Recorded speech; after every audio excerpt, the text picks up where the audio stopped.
하나님이 하시면 가능합니다. 하나님이 하시면 가능합니다.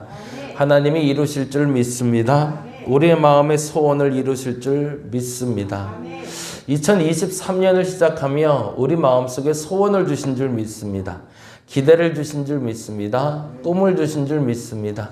그 기대와 소망이 하나님 앞에 부합할 때 하나님 반드시 이루신 줄 믿사오니 하나님 그 믿음으로 나가는 저들 되게 하여 주옵소서.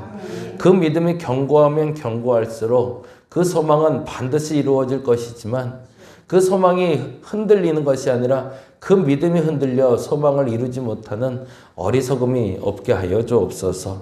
그래서 우리 기도합니다. 그래서 하나님 앞에 나아갑니다. 주여 응답하여 주시옵소서. 오늘도 아픈 이들을 위해서 기도합니다. 우리 박현수 권사님 속히 회복할 수 있도록 주께서 붙잡아 주옵시고 우리 손영수 권사님 속히 회복할 수 있도록 주께서 붙잡아 주시옵소서. 감사합니다. 고마우신 예수님 이름으로 기도드렸습니다. 아멘. 아멘. 마태복음 5장 6장 두 장을 보는 날이고요. 오늘은 5장 1절에서 10절까지 8복 말씀 같이 잠깐 나누려고 합니다.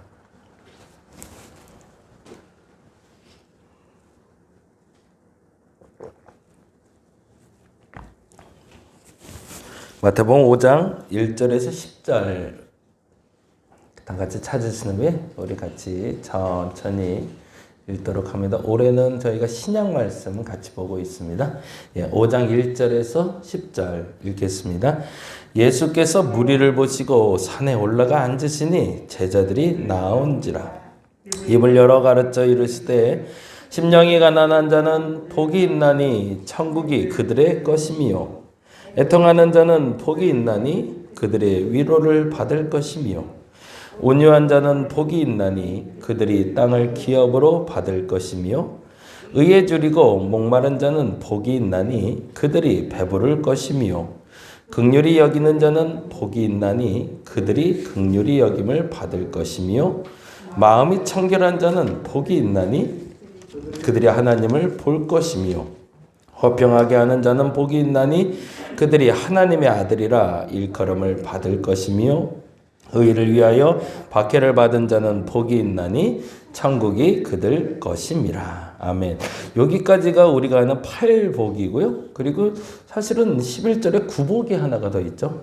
11절에 보니 이렇게 되어 있잖아요. 나로 말미암아 너희를 욕하고 박해하고 거짓으로 너희를 거슬러 모든 악한 말을 할 땐 너희에게 복이 있나니라고 연결되고 있어요. 그러니까 사실은 전체적으로 보자면 9개의 복을 말하고 있는데 이제 학자들 얘기는 10절과 11절은 하나의 묶음이다. 그래서 이제 10절과 11절을 하나의 복을 이야기하는데 10절에 의를 위하여 박해를 받는 자라는 말과 연결돼서 의를 위해서 박해를 받는 게 뭐냐? 내가 예수 그리스도로 말미암아 욕을 받고 박해받고 거짓으로 나를 거슬려 악한 말을 할 때 그것이 의를 위한 핍박이다 라고 이야기하고 있는 거죠.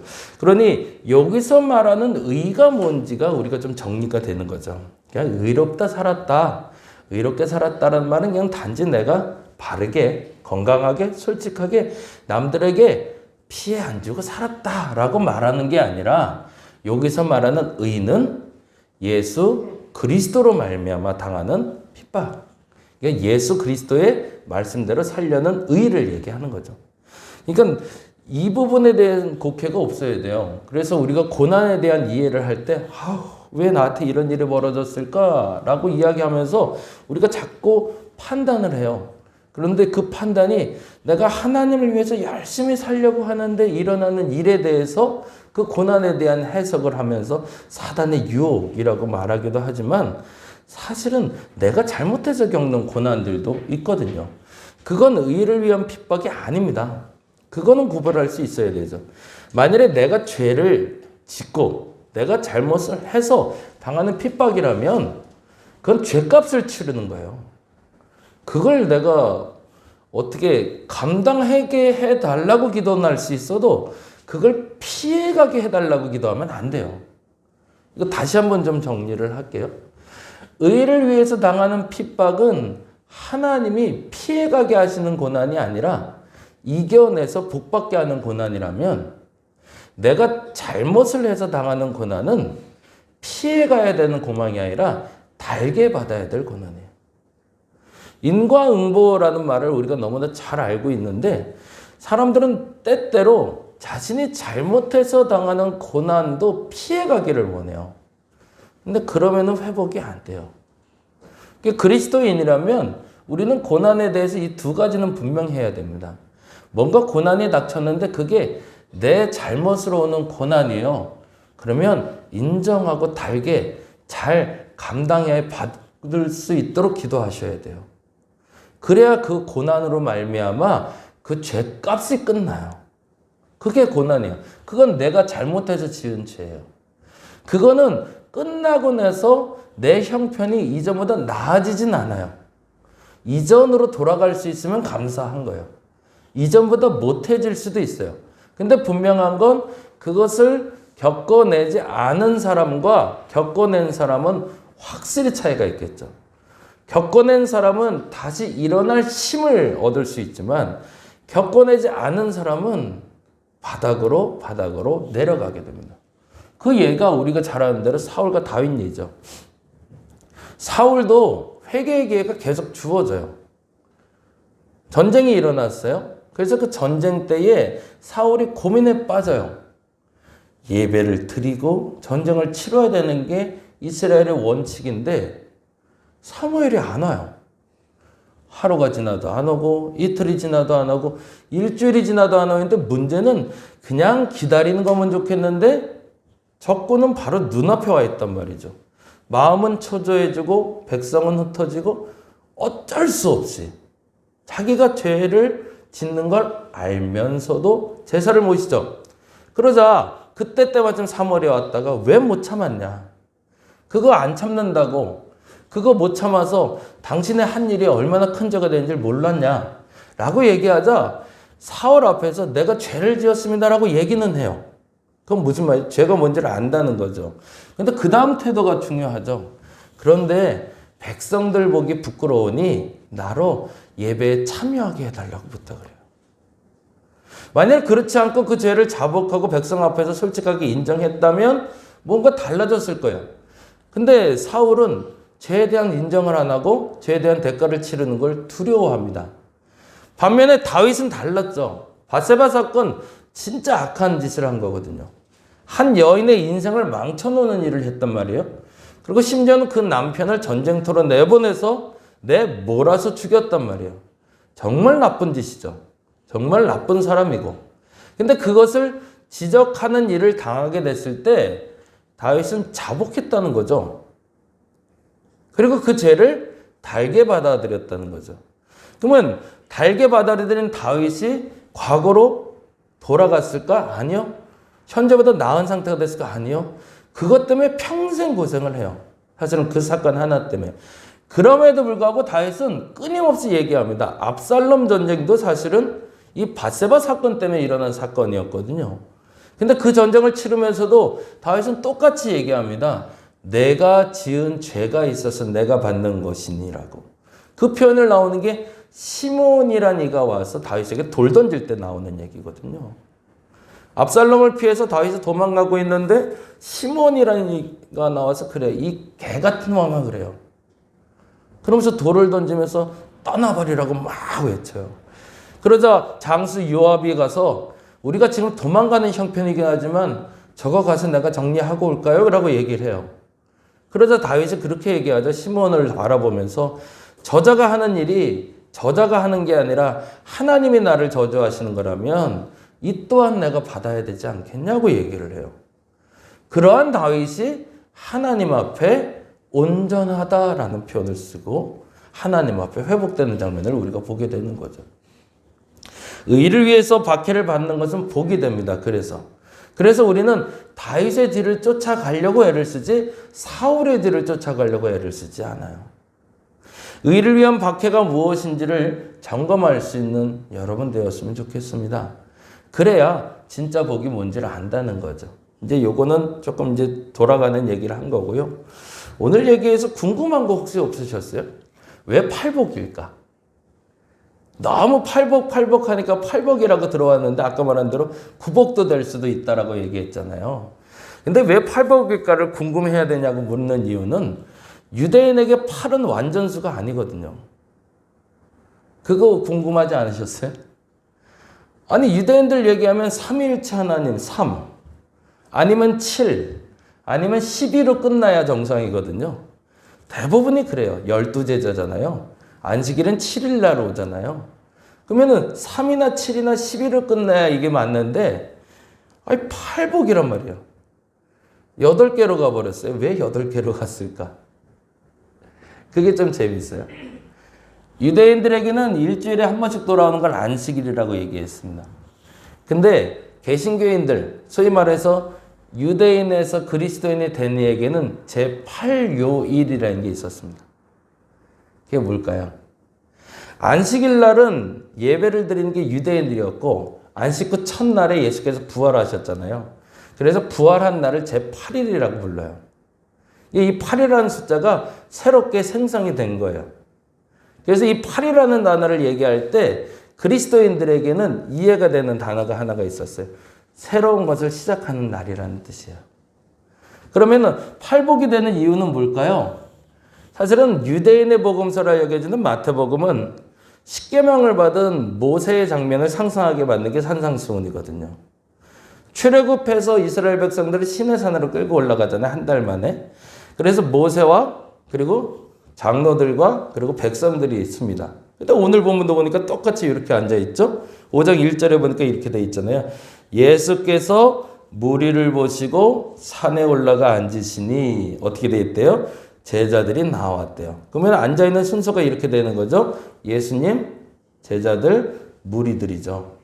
이 순서는 어떤 순서냐면 시내산에 올라가는 사람들의 순서랑 같은 거죠. 하나님을 만나러 모세가 서 있고 모세 밑에 12장로가 서 있고 그리고 그 밑에 무리들이 있는 것처럼 똑같은 형태를 만들어낸 거죠. 그리고 산상수훈은 십계명을 받으며 레위인들이 아니라 모든 백성들에게 하나님 나라 백성으로 살아갈 수 있는 법을 주셨던 그 장면을 상상케 하면서 예수 그리스도께서도 모세와 같이 우리에게 복음을, 우리에게 율법을 주신 분이다라고 얘기하고 싶었던 거죠. 근데 이 율법이 뭐냐라고 얘기했을 때 유대인이 말하는 그 다양한 법들도 지켜내는 것도 말하지만 또 하나 중요한 게 제8, 새로운 법이 주어졌다라고 얘기하고 싶은 거죠. 그래서 팔복으로 정리해내기 시작합니다.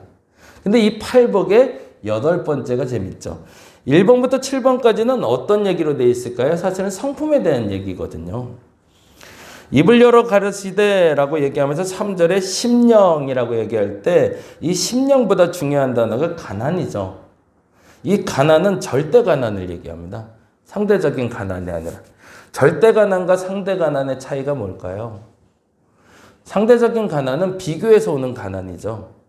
진짜 내가 가난하지 않을 수 있어요. 근데 절대 가난은요, 비교해서 오는 가난이 아니에요. 아무것도 못하는 상태를 얘기해요. 그러면 심령이 가난하다는 건 무슨 얘기일까요? 하나님 앞에 나는 아무것도 할 수 없는 존재라는 걸 인정하라는 거예요. 하나님 앞에 상대 가난을 인정하는 사람은 하나님 없어도 내가 할 수 있다라고 인정하는 사람들이에요. 근데 하나님 앞에 심령이 가난하다고 할 때 절대 가난이라고 말하는 사람은 나는 하나님 없으면 한 토시도 할 수 없고 채울 수 없는 사람이라고 인정하는 사람. 그 사람은 천국을 갖게 될 거라고 얘기하는 거거든요. 이건 성품의 문제예요. 내 안에 내가 할 수 있는 것들은 내 능력으로도 가능합니다라고 말하는 사람들이 아니라 내가 하고 싶은 것, 해야 되는 건 이 모든 것들은 하나님이 안 하시면 아무것도 못해요 라고 인정하는 사람으로 시작을 하라는 얘기죠. 신앙생활은. 그게 심령의 가난을 얘기하고요. 그 다음에 애통. 이거는 자기에 대한 애통이에요. 타인에 대한 애통이 아니라 나를 위한 애통. 애간장이 끓는다 그러죠. 애간장 끓는 게 뭐죠? 끓는다는 표현인데 끊어지는 걸 얘기하죠. 장기가 끊어질 정도로 아픈 그런 상태로 기도하는 사람들은 위로를 받을 거라고 얘기하는 거고요. 그러면 뭐 때문에 애통하는 거죠? 죄죠. 나의 죄죠. 나의 죄가 내가 너무 큰 줄 알아서 그것 때문에 애간장이 끊어질 정도로 하나님 앞에 나온 사람은 위로받을 거라는 거예요. 이거는 3절과 4절이 연결되는 거죠. 절대 가난과 절대적인 죄에 대한 인정으로 가는 거고요. 이제 조금 빨리 갈게요. 그리고 온유는 지금 뭐 우리가 아는 대로 평강한 상태를 얘기하고요. 의에 줄이고라고 할 때 이 의는 아까 말한 그 의를 얘기하겠죠. 내가 바르게 사는 게 아니라 예수 그리스도를 잘 믿는 걸 얘기하는 거고요. 그리고 긍휼은 요거는 타인에 대한 애통을 얘기합니다. 타인에 대한 애통. 그리고 마음의 청결은 심령의 가난과 같아요. 그래서 절대 가난 상태를 얘기해요. 하나님 앞에 비워진 상태. 그게 마음의 깨끗함이에요. 그리고 화평은 평강, 온유하고 만나고 있고요. 그래서 이런 7가지가 완성되는데 이러한 성품을 가진 사람들은 핍박받을 수 있다는 거예요. 예수 그리스도 앞에서. 그런데 그것이 복이 될 거라고 얘기하는 것이 바로 팔복의 말씀이 됩니다. 저와 여러분에게 이 팔복의 말씀이 2가지로 기도의 제목으로 나갔으면 좋겠습니다. 첫째는 의를 위해서 핍박받는 자는 복받는다. 그것에 대해서 분명할 수 있는 여러분 되시기 바랍니다. 의를 위해서 핍박받는 게 복인 거죠. 의를 위해서 복받기 위해서 예수 믿는 게 아니라는 거죠. 의를 위해선 어려울 수도 있지만 그 어려움을 견뎌낸 사람이 복받는다는 걸 믿고 기도하시기 바랍니다. 2023년에 여러분에게 복이 있을 겁니다. 근데 그 복은 뭐냐면 의를 위해서 어려워도 감당하는 사람들입니다. 의로웠기 때문에 하나님을 잘 믿었기 때문에 그냥 곧바로 복이 아니라 하나님을 잘 믿었기 때문에 조금 어려워질 수 있습니다. 그런데 그것을 감당해내는 사람들이 복받을 겁니다. 그리고 또 하나 여러분이 꼭 기도해야 되는 건 만일에 내 죄로 말미암아 일어난 고난이라면 하나님 달게 받게 하옵소서. 그리고 그 일에서 내가 자유로워질 때까지 내가 그 죄값을 감당하게 하시고 그로 말미암아 더 이상 그 죄 때문에 내가 어려워지지 않게 해달라고 그렇게 기도할 수 있는 저와 여러분 되시기를 간절히 바랍니다. 기도하겠습니다. 팔복의 말씀을 통해서 의에 대해서 묵상합니다. 하나님 앞에 의로움은 즉각 복으로 연결되는 것이 아니라 하나님 앞에 의로움은 어려움을 견뎌낼 때 복이 됩니다. 하나님 그것을 알게 하여 주시고 하나님 앞에 진정한 복을 이룰 수 있도록 그 과정을 잘 살아내게 하여 주시옵소서. 하나님 무엇보다도 내 죄값으로 말미암아 받는 고난을 달게 받을 수 있는 우리 되게 하시고 하나님 달게 받아들여서 더 이상 그 고난이 나를 지배하지 않도록 나를 붙잡아 주시옵소서. 감사합니다. 고마우신 예수님 이름으로 기도드렸습니다. 다 같이 기도하고 돌아가겠습니다.